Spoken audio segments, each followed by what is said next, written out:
Vous êtes bien sur Street Diamond, 19h, 22h sur Radio RGB. Mac Paro pour vous servir. Comme d'habitude, comme tous les samedis, voilà, on est au four et au moulin. Il fait chaud dans la salle. Mais il fait bon, il y a plein de love, il y a pas mal de choses à partager et qu'on va partager avec vous, bien sûr. Je vous rappelle que comme d'habitude, je suis accompagné de ma Team Street Diamond. Et en parlant de Team Street Diamond, forcément, je suis obligé d'envoyer un big shout-out à mademoiselle AC qui a subi une opération récemment. Donc j'espère que tu vas nous revenir bien. T'as un petit body bionique, donc j'imagine qu'ils t'ont encore fait une opération pour que ton body soit encore plus bionique. Donc remets-toi bien et reviens-nous bien en forme pour la rentrée, parce que oui, on l'a pas annoncé, mais ça va être la dernière de l'émission et visiblement, comme vous allez le constater dans quelques instants, on finit effectivement en beauté. Comment va ma Team Street Diamond, Manu Dorlis? Bah ça va, écoute. Tu nous as manqué, mec. Ouais, mais bon, on va pas parler du RER. Ah ouais, les histoires de RER, Cergy, tout ça. Cergy, c'est une belle ville. Le RER, c'est difficile des fois. Ouais, c'est un complot contre Street Diamond. Grave. J'ai aussi envoyé à un des absents qui est là d'habitude un big shout out à Kenny, ouais, qui est au travail, qui est pas avec nous. Kenny. Donc big shout out à toi, Kenny, on pense à toi, frangin. Bon courage pour le boulot et bien sûr elle est là, elle est dans le building, notre community manager qui pianote, qui envoie des messages partout pendant que elle est à l'émission. Elle est là, elle est avec nous. Kelly, s'il vous plaît. Comment ça va, Kelly? Bah écoute, ça va et toi? Eh ben écoute, moi ça va le RER, t'as pas fait trop galérer? Bah non, on va dire ça va, je suis arrivée. Ça, c'est la version officielle ou officieuse. Ok, t'es arrivé, c'est le plus important. C'est le principal. Ok, je vous rappelle que vous êtes bien sur Street Diamond, 19h, 22h sur Radio RGB. Street Diamond, 19h, 22h sur Radio RGB avec Mac Paro et la team Street Diamond. Ouais, c'est moi, Mac Paro. Vous êtes bien sur Street Diamond et je vous l'ai dit, aujourd'hui, on a des invités de qualité, bien sûr. Elle est là, elle est dans le building et elle s'appelle Doris. Bonsoir, bonjour, bonsoir. Comment vas-tu, Doris? Très bien, très heureuse d'être ici avec vous. Eh ben, je crois que tu peux pas être plus heureuse que nous parce que j'ai été patient depuis le temps que je te connais, depuis le temps que j'écoute ta musique. Et à vrai dire, quand j'ai entendu ton dernier projet, je me suis dit mais mince, là elle colle trop à l'émission, elle colle encore plus à l'émission, tu vois. Tu connais déjà, mais là j'ai dit là c'est le match total, tu vois. Là tu cliques j'aime direct. Eh ben ça me fait plaisir, ça me fait chaud au cœur. Donc t'es pas venue toute seule, on va envoyer un big shout out à Mauricio. Mauricio. Mauricio, il est comment dire, il est muet, voilà, il est muet, mais c'est Bernardo de Doris, quoi. Tiens, regarde, allume son micro qu'on entende un petit peu sa voix de basse. Ouais. Ah voilà, ça marche. Tu peux tendre le micro vers toi au calme, hein, Maurice. Mauricio. T'as déjà recommencé encore. Marc, moi c'est Marc. Marc, y'a pas de souci, Marc. Donc, bonsoir tout le monde, merci pour l'accueil. Eh ben, merci à toi d'être venu, hein. Tu as partagé des bonnes vibes avec nous, donc c'est super sympa. Donc déjà, le truc à savoir, c'est que Doris, elle n'est pas là par hasard, bien sûr. Elle s'est pas dit, tiens, je vais venir à Cergy pour me faire plaisir. Quoique, tu connais bien la région cergissoise, non? Bah oui, parce que j'ai grandi à Cergy. Voilà, le petit scoop. Et justement, tu viens nous voir pour ce sublime album, L'Enfant Noir. Donc moi je dis directement c'est un album. Kanye West il a dit 7 titres c'est un album. Je prends. Donc L'Enfant Noir. L'Enfant Noir, ouais. Donc est-ce que tu peux... Quelle est la genèse? Parce que moi en connaissant un petit peu ta carrière, n'est-ce pas, à toi toute seule tu as un véritable melting pot tout court et même musicalement parlant. C'est vrai que je me sens pas appartenir à une case. Je fais la musique que je ressens et si c'est plutôt de la soul, ce sera de la soul. Si c'est plutôt du rock and roll, ce sera du rock and roll. Mais pour l'instant, je l'ai pas trop senti encore. De la variété française, de l'afrobeat. Ça va vraiment dépendre de la thématique, ce que je vais raconter. Et là, pour le coup, L'Enfant Noir, comme c'était un véritable retour aux sources. Alors mes sources, grande question, vous êtes prêts parce qu'on est là jusqu'à demain. Il y a tellement de métissage. Mais en fait, j'ai un père qui a des origines camerounaise, mais aussi allemande et grecque. vu que j'ai deux grands-parents qui sont métis. C'est le métissage, vous savez, à l'ère de la colonisation. Ouais. Et ma mère est antillaise, donc de Guadeloupe et de Guyane. Voilà, donc c'était... voilà, la précision est faite. Et justement, c'est cette histoire qu'on va développer tout à l'heure, parce que c'est exactement ce qu'on retrouve dans l'Enfant Noir. Et on retrouve vraiment beaucoup de toi. Et justement, même ce côté... L'écriture est encore plus mise en valeur, je trouve, que sur tes précédents projets. Peut-être parce que c'était vraiment hyper personnel. Là, j'ai mis mon âme sur des morceaux. J'ai vraiment été chercher au fond de moi pour que les mots reflètent mes émotions. Alors, est-ce que je me suis plus appliquée? Je sais pas. Je pense pas, mais peut-être aussi, tu vois, que quand on fait des chansons, je pense que tu écris pour certaines personnes, non? Ça m'est arrivé, oui. Tu vois, quand tu écris, en fait, quand on va chercher dans ses entrailles, peut-être, tu vois, le moment où on va chercher dans ses entrailles, au plus profond de soi, peut-être que l'écriture prend encore une nouvelle couleur. C'est ça, peut-être une nouvelle dimension. Parce que je vous cache pas que parfois j'écrivais, puis je fondais en larmes, ou j'avais des sourires. Enfin, c'était vraiment un voyage à travers moi et aller me confronter à plein d'émotions différentes. Est-ce qu'on peut dire qu'en même temps, il y avait un côté thérapeutique? Ah, mais complètement. Complètement. En fait, je me suis rendu compte que c'était vraiment une quête vers moi-même. Et à travers ce projet, c'était le voyage que je raconte, comment j'ai réussi à me rapprocher de moi-même, comment j'ai réussi à penser en poésie les plaies nées de l'histoire pesante, puisque je suis quand même descendante d'esclaves, de par ma mère qui est antillaise, et je suis aussi le fruit de la colonisation de par mon père, qui est ce mélange entre la rencontre entre l'Allemagne et le Cameroun, par exemple. Et du coup, je pense que je portais certaines chaînes insidieuses, certaines plaies de l'âme, notamment dans mon rapport à moi-même, dans ma représentation de moi-même, et il fallait que je pense certaines plaies, que je me réconcilie vraiment avec toutes mes parcelles, et notamment ma négritude, si je puis dire. Donc, il y a un truc, normalement, Kelly fait l'intro, mais j'ai squeezé un petit peu son intro. Ça va, Kelly, tu m'en veux pas trop? Non, c'est bon. J'ai vu que tu es sur les réseaux sociaux. D'ailleurs, si vous voyez les réseaux sociaux en train de bouger dans tous les sens, c'est que c'est Kelly. Hein. Elle est là. Donc, si vous envoyez des messages chelous, c'est Kelly qui les voit d'abord. Ah. et après, elle transfère Mac, il y a des messages chelous. Mais le plus souvent, les messages chelous, c'est pour Manu. Donc, vous êtes bien sur Street Diamond, 19h-22h sur Radio RGB. Je vous rappelle qu'on est accompagné de Doris, bien sûr, qui nous présente son album L'Enfant Noir. J'ai bien dit album, c'est un 7 titres, mais c'est un album déjà parce que Kanye West l'a dit, et que quand vous écoutez Kanye West, et ben voilà, c'est tout. Voilà. Et autre chose, l'album est tellement dense et profond que c'est un album. Donc même si c'est 7 titres, c'est 7 fat titres, tu vois. Oh, merci. Donc Doris est une artiste multifacette qui ne se refuse pas les choses, en tout cas du moins artistiquement, elle refuse peu de choses, en tout cas dans son univers, hein. Elle est large, n'est-ce pas? Et bien sûr, ce projet, comme elle a dit précédemment, c'est le projet où elle se livre le plus. Moi, je trouve que cet album, il est formidable. D'ailleurs, il s'ouvre sur la couronne de Jeanne et avec les Nubians, suivi de Libre avec L'Ariel. Voilà. Donc, une même musique pour 2 titres, cependant uniques. Spoken word puissant dans un premier temps et plus chanté en duo avec L'Ariel. Yes. Donc, est-ce que tu peux nous dire justement comment tu as eu l'idée déjà d'utiliser les 2 mêmes instrus, le pourquoi, et ensuite d'où vient cette idée du spoken word aussi puissant, en plus avec les Nubians, s'il te plaît? Oui, j'ai eu beaucoup de chance. Pour moi, c'était un peu mes icônes quand j'étais petite. Justement, je parlais de l'idée de représentation. Et quand j'étais petite, j'allumais la télévision. C'est mon père qui tenait la télécommande, donc j'avais pas trop le choix sur le programme. Quoi qu'il en soit, je voyais très peu de femmes avec des cheveux afro, des grosses boucles, la peau un peu basanée. Enfin, je suis claire de peau, donc j'ai conscience du colorisme, donc il y avait peut-être plus de femmes qui allaient me ressembler, mais c'était encore, ça se comptait sur les doigts de la main.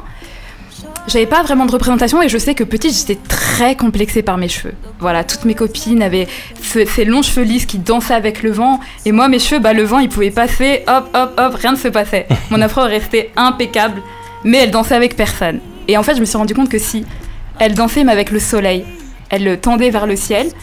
Et ça faisait partie de moi.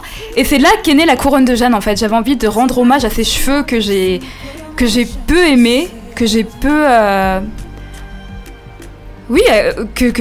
pour lesquels j'ai manqué d'amour, en fait. Et pourquoi Jeanne ? Pourquoi la couronne de Jeanne ? Parce qu'en fait, Jeanne, c'est le prénom de mon arrière-grand-mère paternelle. Mais c'est aussi le prénom de mon arrière-arrière-grand-mère maternelle. Okay. Et pourquoi Jeanne ? Parce qu'en fait, quand je commence ce projet, pour tout vous dire, j'avais enregistré un tout autre projet qui était quasiment fini. Mais je sens un appel. Je sens vraiment un appel. Et cet appel, c'était celui de mon arrière-grand-mère qui est décédée. Alors ça peut sembler bizarre, et qui est enterrée au Cameroun. Pour tout vous dire, j'avais fait un voyage au Cameroun 2 ans avant. J'étais à l'aéroport, je m'apprêtais à rentrer à Paris. Et là, j'ai un mal de tête, mais horrible. J'ai mal à la tête. Je me dis, mais Doris, pourquoi t'as si mal à la tête ? Qu'est-ce qui s'est passé ? C'est le ndolé d'hier soir, là ? Et en fait, je me pose la question et j'entends, c'est parce que tu n'es pas partie voir ton arrière-grand-mère. Et là, je me dis, mais mon arrière-grand-mère, elle est décédée, en fait. Et je me fais une promesse à l'aéroport, je me dis, ok, très bien, la prochaine fois que j'irai au Cameroun, j'irai sur la tombe de mon arrière-grand-mère.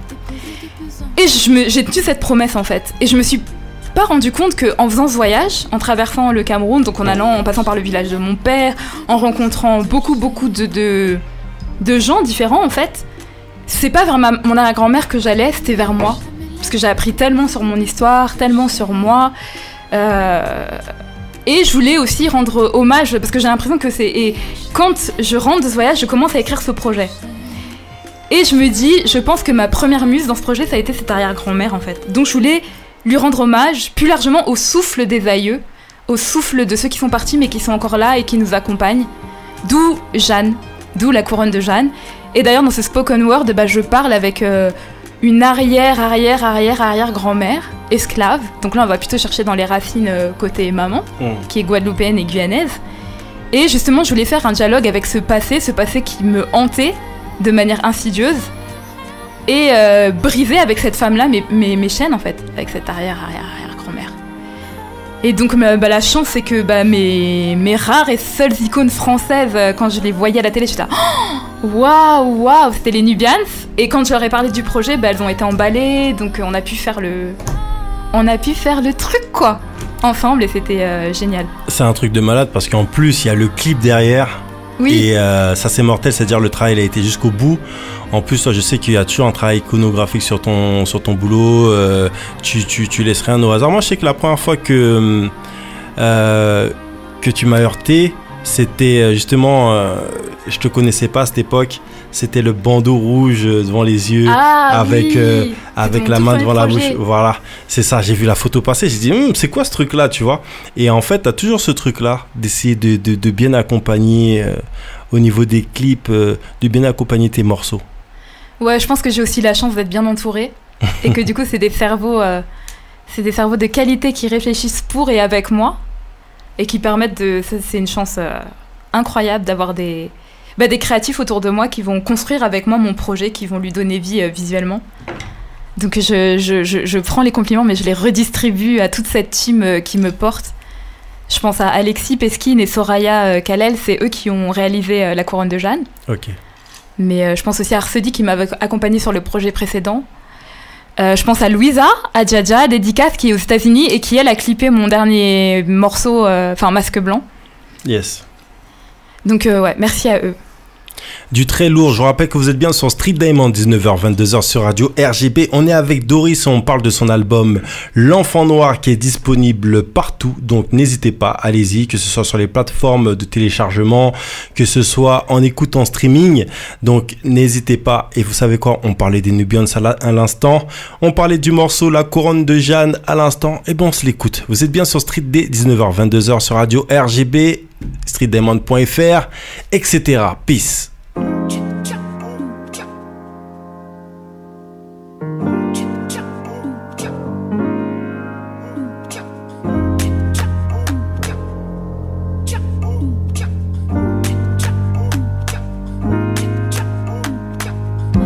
Quand j'étais petite, dès que ma mère avait le dos tourné, mon père coupait mes cheveux à ras. Il pensait m'insuffler le charisme de Rhoda Scott en me dessinant les mêmes coiffures.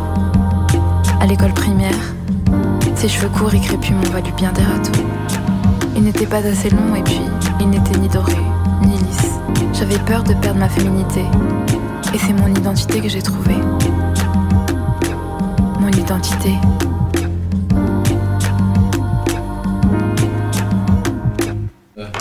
Yes, vous êtes bien sur Street Diamond, 19h-22h sur Radio RGB. Manu, t'allumes les micros comme ça. Nous, on n'est pas prêts.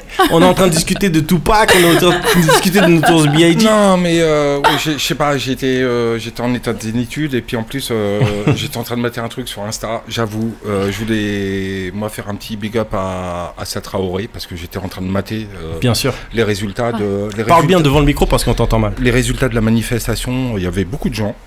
Donc c'est bien, faut continuer, faut soutenir cette personne parce que vous soutiendrez tout le monde en soutenant le travail d'Assa Traoré et de notre pote, Almami aussi, parce qu'il est souvent dans le sillon, il est là en backup pour voilà.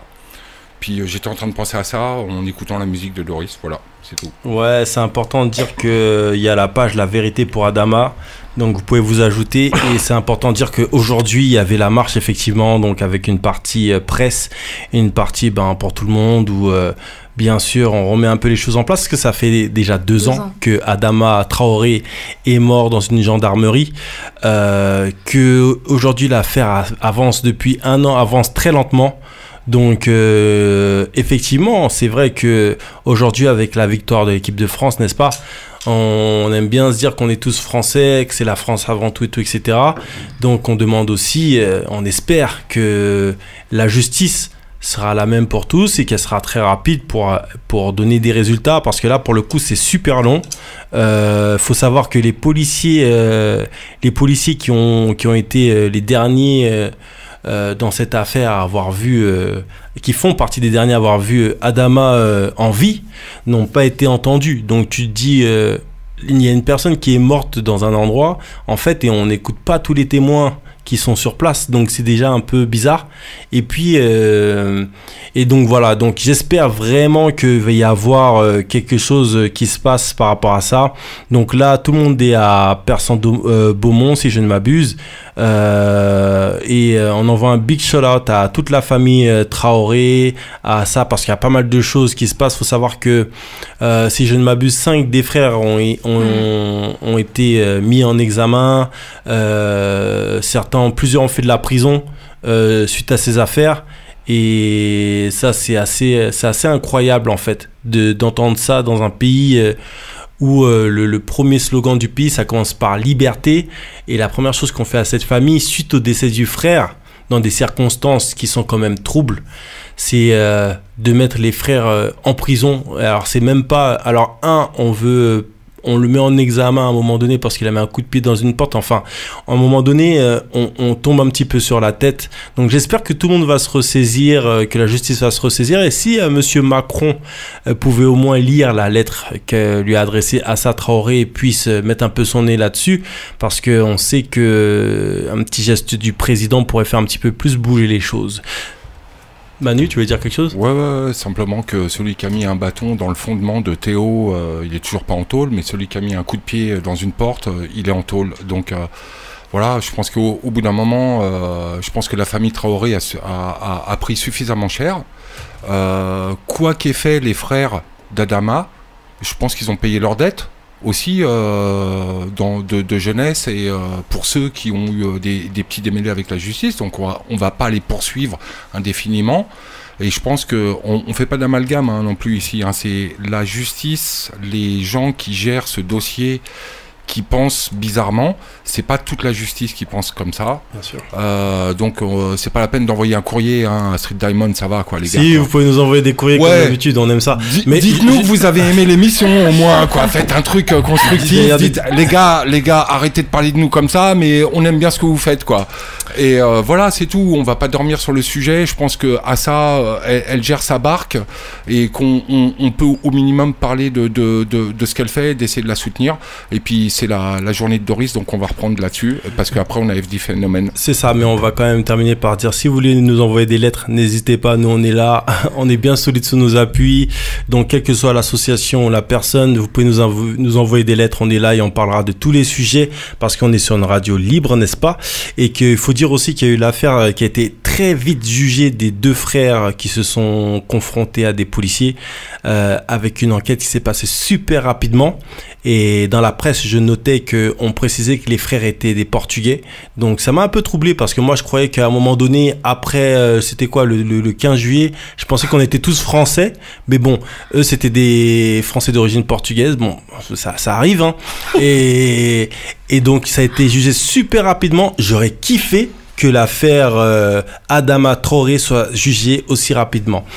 Vous êtes bien sur Street Diamond, 19h-22h sur Radio RGB. Mac Paro pour vous servir. Je suis accompagné de Kelly et Manu Dorlis et on est avec Doris. On parle de son sublime album L'Enfant Noir que vous pouvez aller chercher partout. Un 7 titres qui est extraordinaire. Moi j'ai beaucoup kiffé.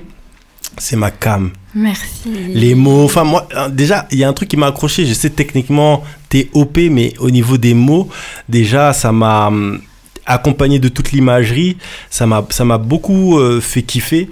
Et justement, en plus ça, on passe d'une chose à l'autre quand tu chantes le morceau Château Rouge, tu nous emmènes dans le quartier. Déjà, je préfère ton titre Château Rouge que celui de Leroy. Ça ne se pas. No offense, mais je le préfère quand même. Merci. Est-ce que tu peux nous parler justement de ce morceau Château Rouge?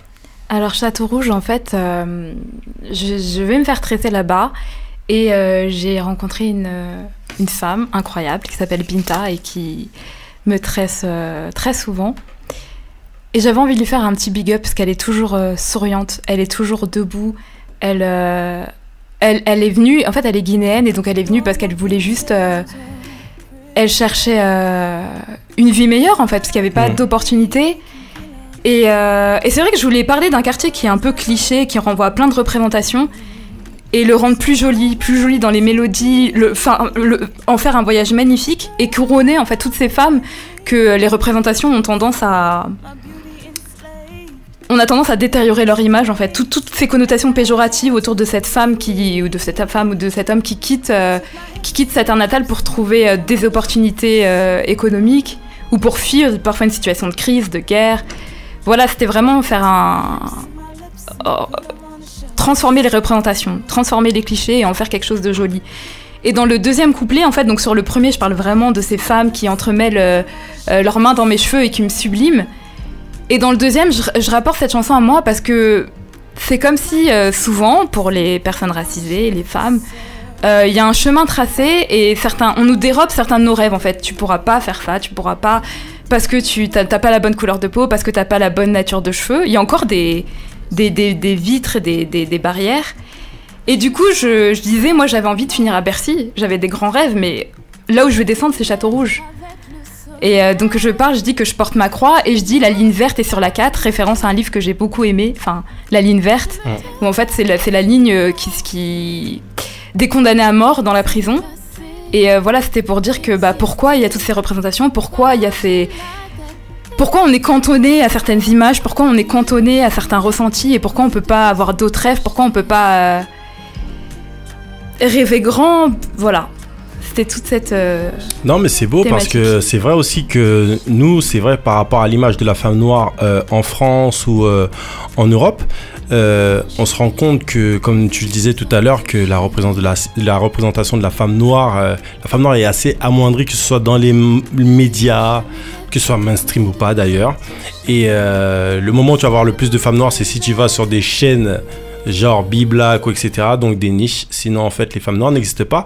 Et justement c'est pour ça que je vais envoyer un big up. On connaît trop de gens mais forcément il y a des gens qui ont du talent, à Sandra Sainte-Rose-Franchine justement, par rapport à 30 nuances de noir. Magnifique. Donc voilà une comment on appelle ça, chorégraphe. Voilà, une chorégraphe qui avec sa fanfare parcourt les villes. Donc si vous voulez une fanfare extraordinaire avec des femmes noires, avec cette super thématique, n'hésitez pas parce que c'est vraiment extraordinaire quand vous voyez ça.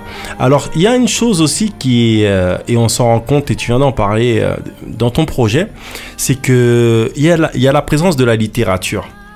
Donc bien sûr là tu as cité la ligne verte que tu cites dans le morceau à un moment. Oui. Et il y a aussi l'enfant noir. Donc l'enfant noir, il y a le livre forcément de Camara Lai, tu vois, qui est sorti chez Pion, n'est-ce pas? Donc quand même c'est paru en 53 et c'est quand même l'un des textes qui est considéré comme étant l'un des fondateurs de la littérature africaine contemporaine. Et il y a aussi bien sûr Monsieur Frantz Fanon, qui est représenté par rapport à Masque Blanc. Ouais, donc la présence de la littérature est très forte dans ton projet. Bah oui, parce que en fait, il y a plein de personnages. Je pense à un livre qui m'a bouleversée. C'est L'œil le plus bleu de Toni Morrison. Et ça parle d'une petite fille qui s'appelle Pecola. Ça se passe dans les États-Unis des années 40. Et cette petite fille, elle rêve d'avoir les yeux bleus. C'est son obsession. Et pourquoi ? Parce qu'elle se dit que si elle a les yeux bleus, elle verra la société d'une manière beaucoup plus jolie, mais surtout, la société lui renverra une autre image d'elle-même. Et je me suis dit, mais en fait, cette Pecola, d'accord, ça se passe dans les États-Unis des années 40, mais c'est une descendante d'esclaves. J'ai des grands-mères qui sont descendantes d'esclaves, et je me suis dit, mais qu'est-ce que mes grands-mères ont ressenti ? Qu'est-ce que mes grands-mères ont porté comme complexe ? Qu'est-ce que ma mère, du coup, qu'est-ce que ma mère aussi a porté comme complexe et qu'est-ce que moi je porte comme complexe ? Comment ça se fait que moi, à 12 ans, je rêvais d'avoir les cheveux lisses ? Pourtant, Pecola, elle est dans les années 40, loin, sur un autre continent, et comment se fait-il que moi, je vais pas vous dire mon âge, donc je vais pas faire de calcul, mais comment se fait-il que moi, quand j'étais petite, et du coup, quand j'ai lu Toni Morrison, je me suis tellement ressentie de 1000 manières, et je me suis dit, waouh ! Et je trouve que la littérature est très forte. Quand j'ai lu Frantz Fanon, Peau noire, Masque blanc, j'ai compris aussi beaucoup de choses.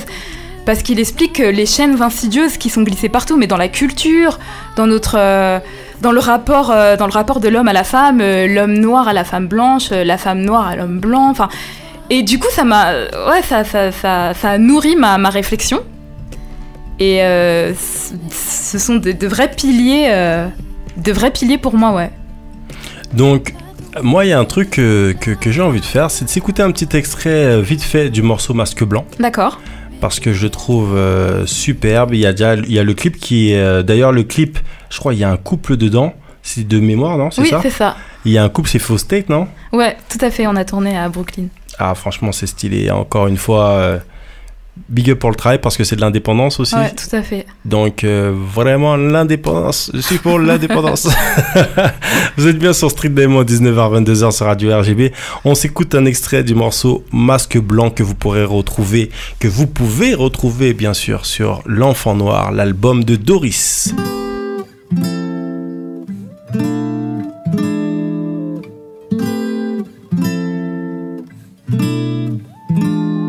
Il a défié les regards, il a rempli d'amour la vide, il a supplié, mais l'histoire, il a rendu fertile la ride,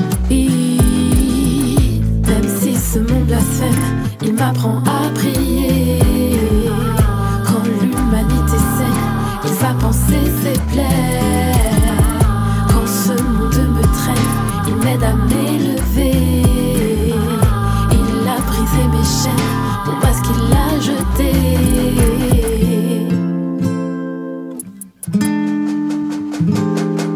J'aimerais que mes frères rêvent grand. J'aimerais qu'ils lèvent le masque blanc. J'aimerais que mes frères rêvent grand. J'aimerais qu'ils lèvent le masque blanc. J'aime tant ta peau noire. J'aime tant ta peau noire. J'aime tant ta peau noire. J'aime tant. Il troque son masque pour le trône.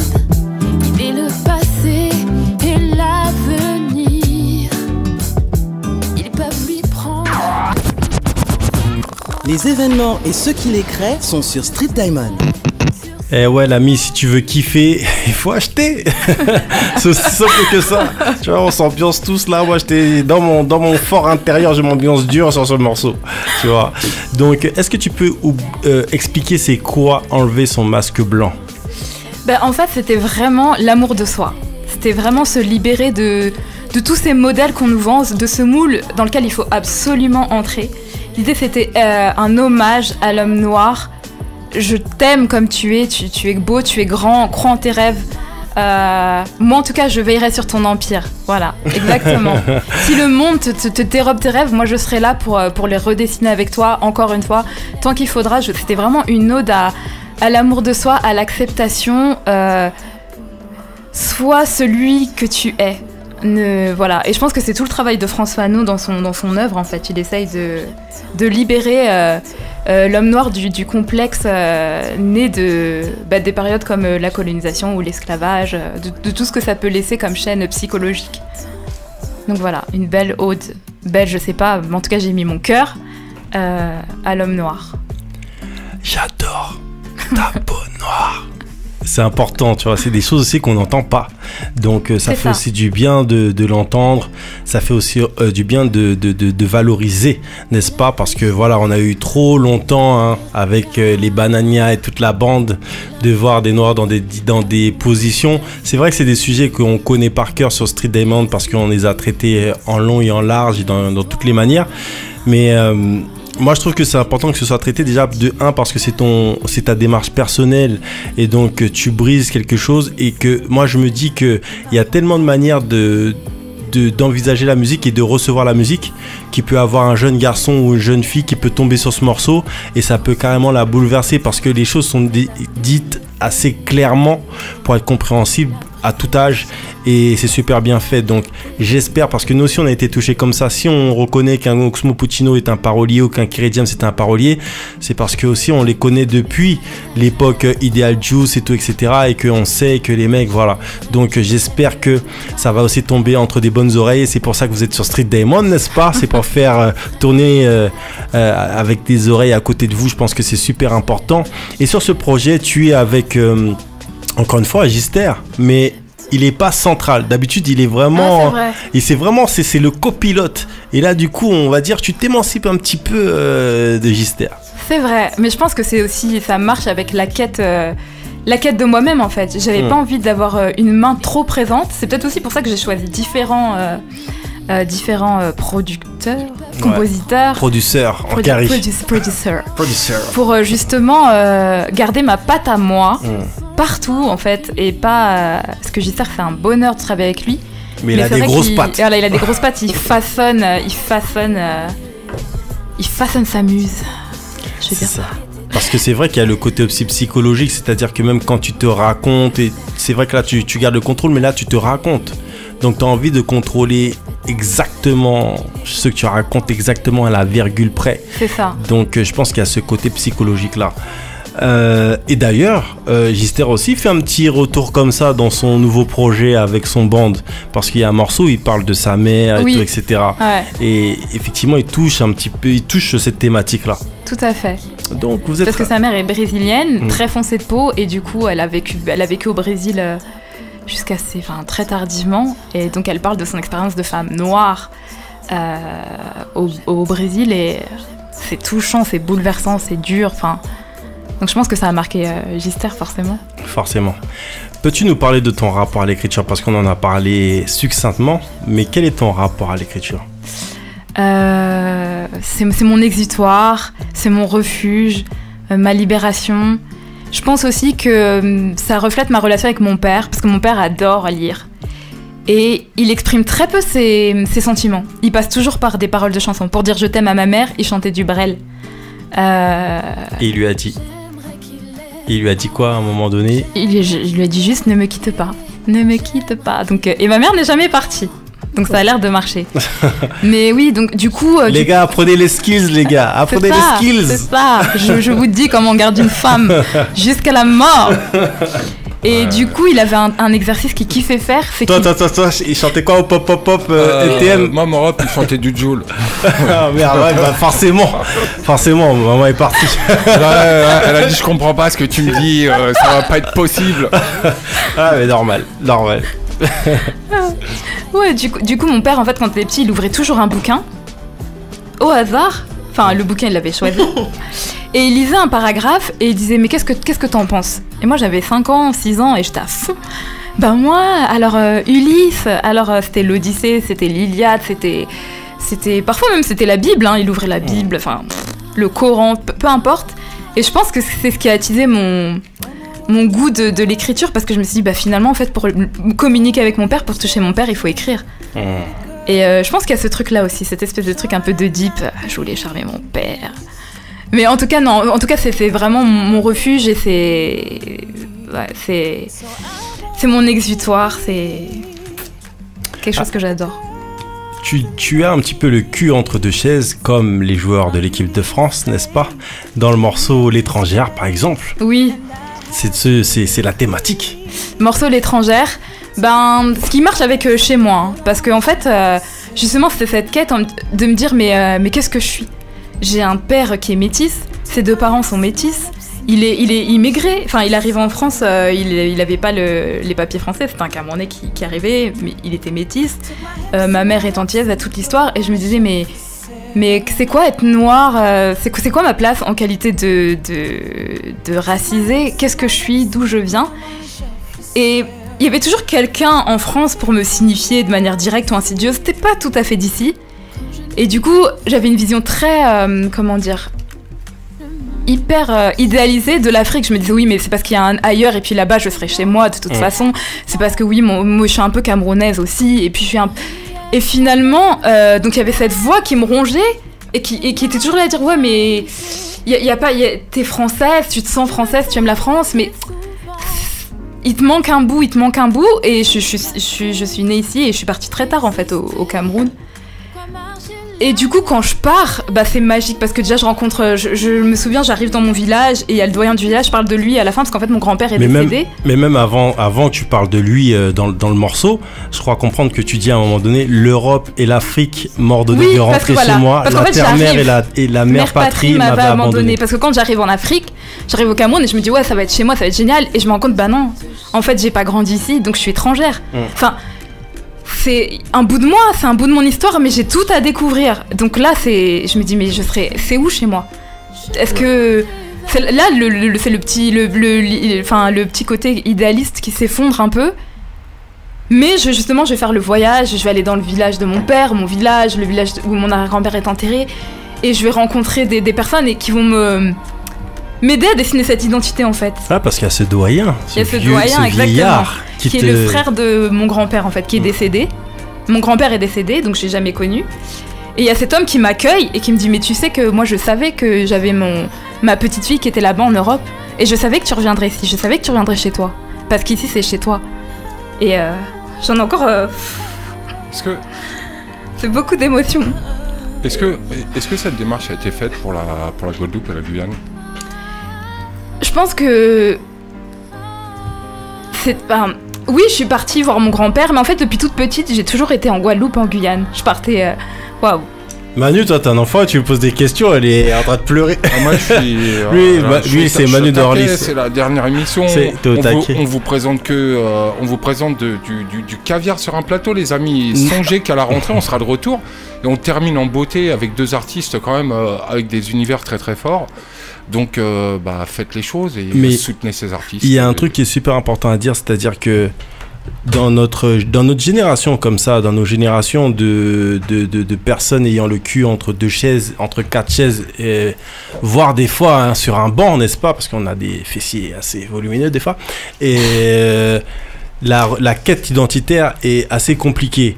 Et quand tu es né dans un pays où on te renvoie toujours à tes origines, et c'était ça le débat suite aux propos d'autres personnes dans d'autres pays par rapport à l'équipe de France. Et en fait, nous, la plupart d'entre nous, je pense qu'on se sent français, mais on est français tout en se faisant toujours, on revient toujours sur nos origines. Et nous, on n'oublie pas, quand on regarde les magazines ou quand on regarde la télé, quand on nous dit oui, Marie-Josée Pérec, la française Marie-Josée Pérec, et quand elle se tire, je crois, des Jeux Olympiques, je sais plus si c'était Australie ou, elle se tire, on parle de la Guadeloupéenne. On n'oublie pas, quand on parle là, récemment, c'était Lukaku, c'était le champion belge, l'école belge, la formation belge, et tout d'un coup, quand ils ont perdu, on voyait, je ne sais plus quel grand magazine belge, du coup, c'était redevenu le Congolais.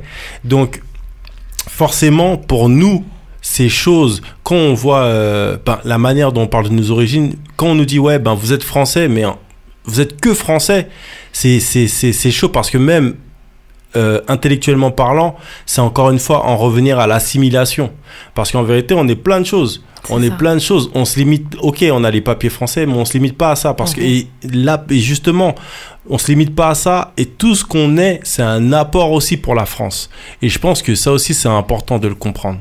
Non mais il n'y a pas que ça, c'est l'idée que on ne demande pas, moi je vais pas aller voir Macron en disant tu préfères ta mère ou ton père. C'est ridicule de poser une question pareille, quoi, en fait. Donc c'est dans le champ des possibles, c'est de vivre ce que l'on est dans l'absolu, à savoir une somme d'expérience, une somme de culture.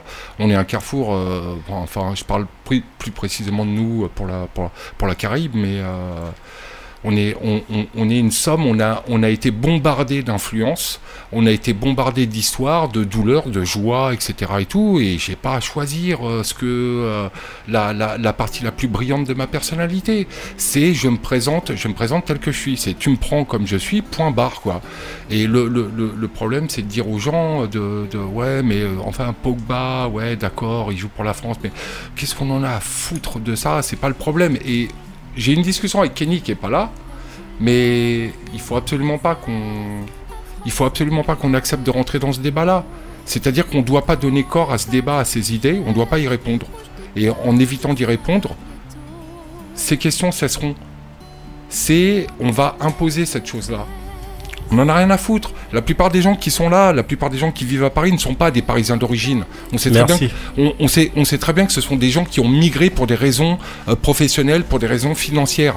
Et à plus grande échelle, les gens qui sont venus en France sont venus pour ces mêmes raisons. Donc il faut arrêter. Les gens qui sont d'origine italienne, portugaise, espagnole, on ne va pas remettre en cause leur nationalité. Alors que la plupart, si on regarde par extension, les gens qui viennent d'Espagne, ça touche aussi le Maroc. Il y a des gens en Espagne qui sont vraiment très très basanés pour des Espagnols quand même. Ouais. Et on remet pas ça en cause. On peut même parler des Bretons qui sont déplacés, comme tu disais précédemment, à Paname, etc. Oui, etc. Voilà. On peut aller loin. Voilà, on dit pas à tous les Bretons, vous n'avez qu'un œil, messieurs. Hein? Vous voyez ce que je veux dire ou pas? Non mais fais pas des blagues comme ça parce qu'après on va savoir notre âge. Vous êtes bien sur Street Diamond, 19h-22h sur Radio RGB. Et on est bien sûr accompagné de Doris, je vous l'ai dit. On parle de son album L'Enfant Noir qui nous touche. Tu nous touches aussi quand tu parles de tes aïeux et du respect, parce que je sais aussi que cette œuvre, c'est vraiment quelque chose que, quelque part, c'est un leg. Ça y est, tu l'as fait, Doris. Tu l'as fait, ton œuvre et ton... Fait.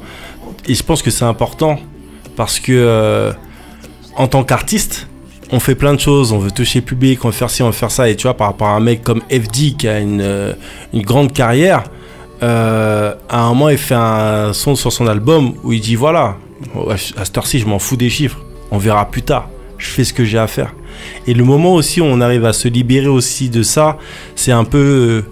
comme quand on se libère du regard. Et en fait, j'ai l'impression avec ce projet que tu as réussi à te libérer des deux.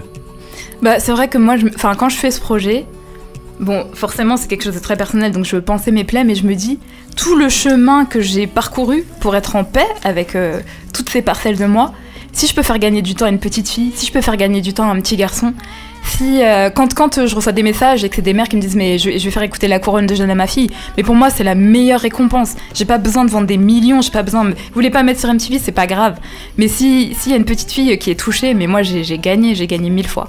Donc je l'ai vraiment fait pour moi, mais aussi pour tous ceux qui ont ces plaies, ces souffrances, et c'est ma victoire. Donc ouais, je me suis pas du tout j'ai vraiment été partout où je voulais aller, et peu m'importait les chiffres et puis ce qu'on attend, ce que la société, ce que le monde musical attend. D'ailleurs, pour tout vous dire, quand je fais ce projet, je le fais écouter à un professionnel qui est arrangeur et qui arrange beaucoup de grands albums. Et il écoute Masque Blanc et il dit « Ah non, tu peux pas dire noir, tu peux pas dire peau noire, tu peux pas dire j'aime tant. » Et j'ai fait « Ok, bah tu sais quoi, c'est pas grave. » Je suis partie, j'ai fait « Bah il a beau avoir fait de grands albums, ça aurait peut-être été bien d'avoir un nom, etc. Mais tant pis, je travaillerai pas avec lui parce que je vais dire tout ce que je ressens, tout ce que j'ai envie de dire, sans tabou, sans me mettre de frein. Je vais balancer mes émotions et peu m'importe. Donc ouais. Et il y a une autre chose aussi, c'est que malheureusement, il n'y a pas assez de thérapie qui existe par rapport aux descendants de l'esclavage, etc. Et qu'il n'y a pas assez de rapport à ça qui est fait. Et on va essayer d'en faire l'année prochaine sur Street Diamond parce que c'est un truc qui est important. Et qu'en fait, pour l'instant, notre seule thérapie, c'est la musique. Ou Fanon. C'est parce que, juste pour l'histoire de... Plus haut ton micro, Manu. Juste pour l'histoire de la thérapie, Fanon a terminé à Blida parce qu'il souhaitait retourner en Martinique pour travailler sur les causes de la colonisation. Et en fait, ce qui lui a permis de travailler sur les causes de la torture en allant en Algérie. Aujourd'hui, Fanon, il y a plein de gens qui sont engouffrés dans son sillage. Dans son sillage, qui ont travaillé avec lui. Il y a notamment Alice Cherki qui a travaillé avec lui. Qui a d'ailleurs écrit un très très beau document, un très très beau livre sur sa collaboration avec Fanon, alors qui est psychanalyste, hein, oui, Alice Cherki, donc voilà. Mais un jour ça viendra, mais le problème c'est qu'il n'y a pas de stats. En France, on refuse les statistiques, on accepte de racialiser les gens en fait dans la publicité et dans les événements sportifs, mais on refuse sociologiquement de le faire. Donc ça veut dire qu'on ne peut pas mettre en place des solutions, c'est-à-dire dédier un type de psychanalyse pour des gens qui ont subi un certain trauma, qui subissent des agressions quotidiennes dans la vie. Et c'est très très compliqué parce qu'il y a une ambivalence qui est un petit peu désagréable et on ne met pas les solutions en place. Mais bon, il y a Doris pour faire ça en musique. C'est ça. Et pour nous, c'est encore une fois, cette histoire de statistiques, c'est encore une douille. Mais ça sera l'objet d'un autre sujet. Vous êtes bien sur Street Diamond, 19h-22h sur Radio RGB. On est avec Doris, on parle de son album L'Enfant Noir qui est disponible partout, donc n'hésitez pas. Elle est accompagnée de Mauricio qui est dans le building. Et Mauricio a une guitare, n'est-ce pas? Doris a une voix, a du talent, Mauricio a du talent. Les deux combinés, ça peut donner un truc super sympa. Manu va allumer le... Mais voilà, bah, tout est formidable. Place aux artistes. Vous êtes bien sur Street Diamond. Doris, s'il vous plaît.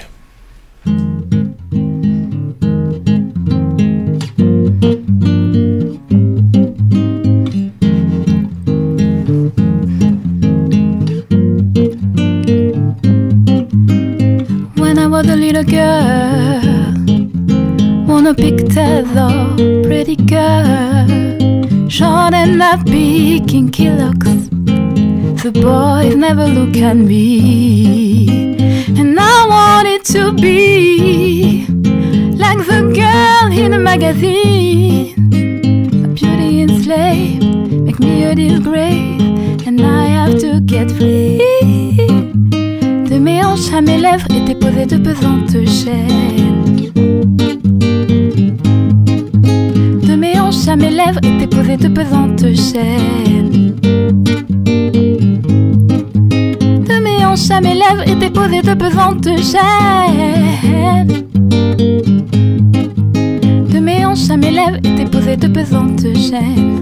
Je voulais être vie quand je n'étais qu'une enfant. Le monde me semblait si dur. Leurs cheveux dansaient avec le vent. Les miens riaient avec le soleil. Et l'âme blessée, je me demandais souvent pourquoi s'effacer pour exister. Pourquoi marcher la tête baissée. De mes hanches à mes lèvres étaient posées de pesantes chaînes. De mes hanches à mes lèvres étaient posées de pesantes chaînes. De mes hanches à mes lèvres étaient posées de pesantes chaînes. De mes hanches à mes lèvres étaient posées de pesantes chaînes. Je voulais être libre. Je voulais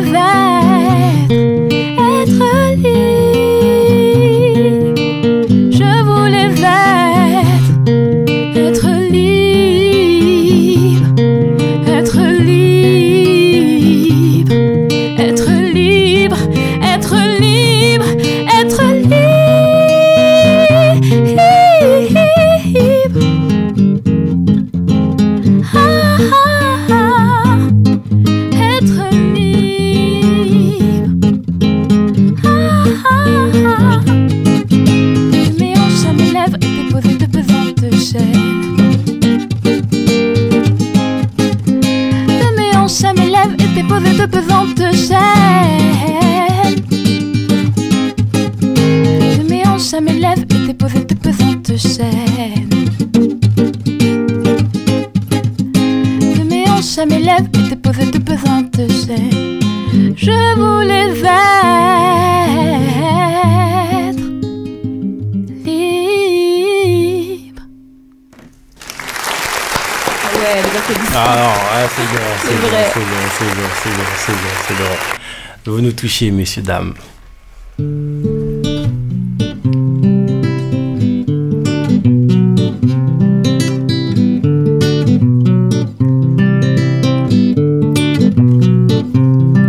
Elle voulait devenir des princesses. En France on avait des châteaux, bien mieux qu'en Espagne si tu cherches.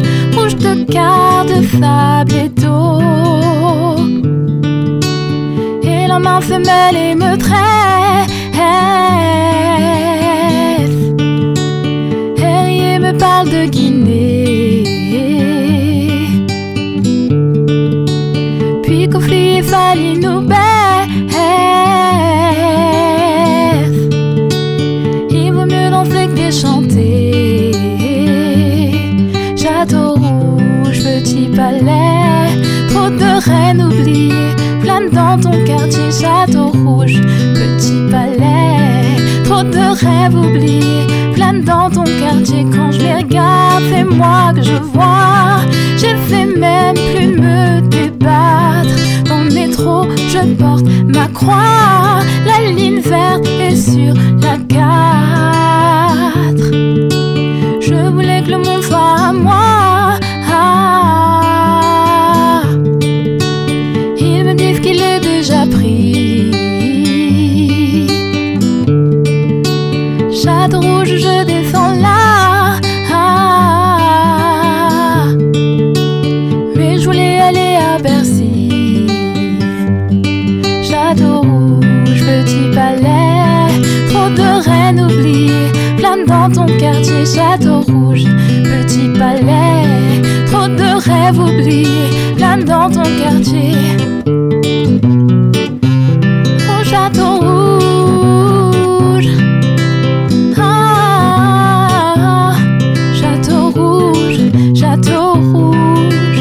Ah, ah, ah, ah, ah.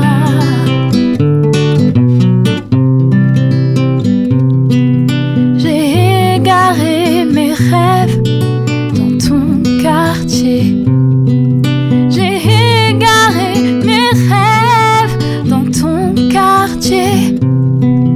J'ai égaré mes rêves dans ton quartier.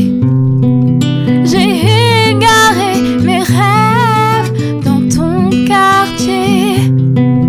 J'ai égaré mes rêves.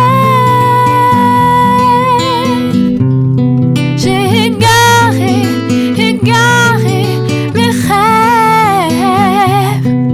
J'ai égaré mes rêves. J'ai mes rêves. Ouh, du bruit s'il vous plaît. Ah ouais, on valide. Et comme c'est la dernière, je me dis que un petit freestyle par-dessus de... Non, c'est bon, c'est rare. Donc l'émission s'appelle bien. Non, pas de moi, de notre non, surtout toi. Deuxième invité. Ouais, Je chante comme une brêle, moi. Ouais, bah, surtout toi, tu vois. On va se contenter des photos. Et on va surtout se diriger, n'est-ce pas, vers notre prochain invité parce qu'on a pas mal de choses à se dire pour parler de son projet et que le temps court. Mais on va rappeler que si vous voulez continuer à entendre cette belle voix, cette thématique qui, je pense, est très importante dans notre société, et encore une fois, quand on parle de blanc, de noir, de jaune, de tout ce que tu veux, ça concerne tout le monde parce que justement, nous sommes tous français. Maintenant, c'est mon slogan, nous sommes tous français. Donc, si nous sommes tous français, nous devons tous apprendre l'histoire de tout le monde. Comme ça, on est tous bien. Voilà. Donc, si vous voulez apprendre un peu l'histoire de Doris et du coup, par ricochet, vous allez apprendre l'histoire de la population noire ou d'une partie de la population noire de France. Vous écoutez L'Enfant Noir et ça, déjà, ça va être l'introduction, n'est-ce pas? Donc, L'Enfant Noir est disponible sur toutes les plateformes en téléchargement, n'est-ce pas? Donc, faites-vous plaisir. C'est aussi disponible en streaming, etc. Je rappelle que Doris a un site internet où vous pouvez aller. Donc, si je ne m'abuse et si je ne me trompe pas, n'est-ce pas? Le site internet, c'est doris-le-site.com. Je suis bon. Hein. C'est bon. Très, très bon. Et bien sûr, elle a son Facebook. C'est quoi? Doris tout court? Doris Musique, M-U-S-I-Q-U-E et Doris D-O-R-I-S. D-O-R-I-S, M-U-S-I-Q-U-E. On va remercier Mr. Mauricio Santana qui était avec nous. Merci. Donc vraiment un gros big up à lui. Je rappelle que Mauricio Santana, c'est un artiste hip-hop jazz que vous pouvez retrouver avec pas mal de monde. Moi, je l'ai vu avec les Radical MC, avec plein de gens, Edgar Secloca, toute la scène hip-hop comme ça là. Avec plein de monde. Ouais. Oligarchie, Enz, Specta, enfin, il y a eu du monde. Ouais, big up à Enz, big up à Specta, my man, you know what it is. Donc merci encore d'être passé par chez nous, ça fait super plaisir. Merci de m'avoir accueilli, merci. Et il va y avoir Manu Dorlis qui va vous tirer le portrait là, dans quelques instants. Je rappelle bien que vous êtes dans la bonne émission et la bonne station 99.2 FM. L'émission s'appelle Street Diamond. On aime ce genre de projet. Allez sur iTunes pour entendre les prochains podcasts qui vont débarquer courant août. Il y a plein de podcasts qui vont débarquer. T'as vu, hein, c'est pas facile ce métier. Mais c'est parce que j'ai soif. Donc restez connectés, comme ça on a le temps de se restaurer et on enchaîne avec FD Phénomène au mic.